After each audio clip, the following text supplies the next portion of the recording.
gonna start off the day by going to one of our listings, which, you know, in a normal market would have sold for 1.6 million, but right now, it's kind of crazy right now.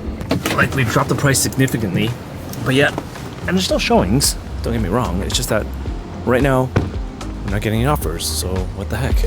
So we're gonna try something new and rearrange the furniture around maybe. Hopefully it'll look a little better once we do that.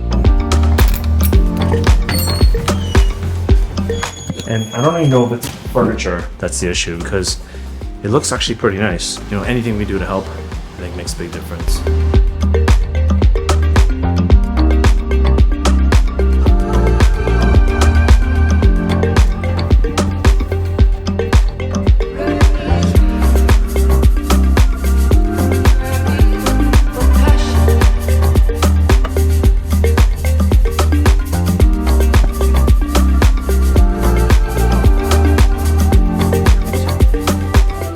Alright guys, how's this?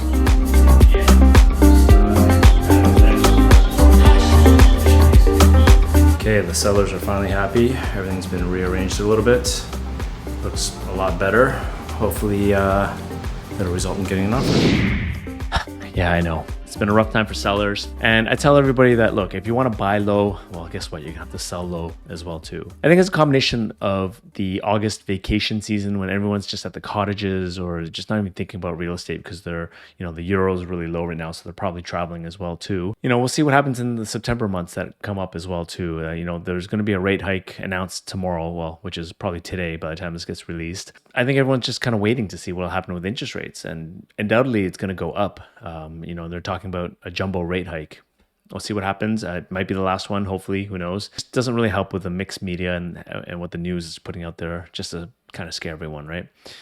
At the end of the day, the average price of a detached home has gone down by 3.1% year over year in August. Surprisingly, condos actually have gone up by 3.6% year over year. It's not the average price that matters, because I think a lot of sellers are kind of just, you know, they're holding out and waiting for the price that they actually want. What actually happens is that it's the pace of sales that have dropped significantly. So last year, we're talking about from year over year in August, we're looking at negative 34%, 34.2%. And in July, it was like 42% or something like that, negative. If the pace of sales have dropped by a third or even a half, then, you know, things are going to feel a little slow and it's going to hurt a little bit. And while there's less sales, the amount of active inventory has actually gone up as well too, at 62.3%, meaning that the months of inventory is actually at 2.3%, which historically isn't that bad. It's kind of more of a balanced market. Everyone's predicting it to be like, you know, in the threes or higher. So the reason why the news can't be that accurate is because you can't get an overall picture of what's happening with the market, because every little market is different. You have, you know, location, you have property types, you have even the price points.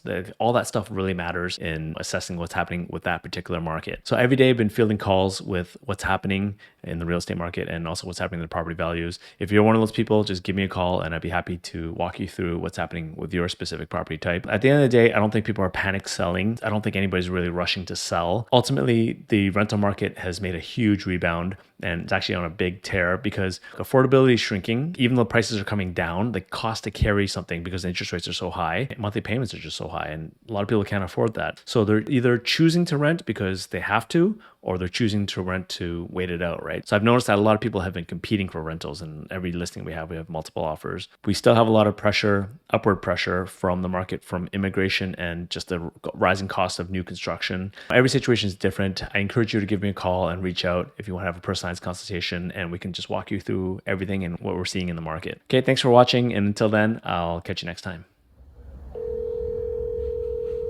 You know, with the market, what's happening with it right now. I'm just like wondering if I made the right decision or not. This is the reality of the market, and we have to work with that. So what can we do to stand out a little bit more? Add it up.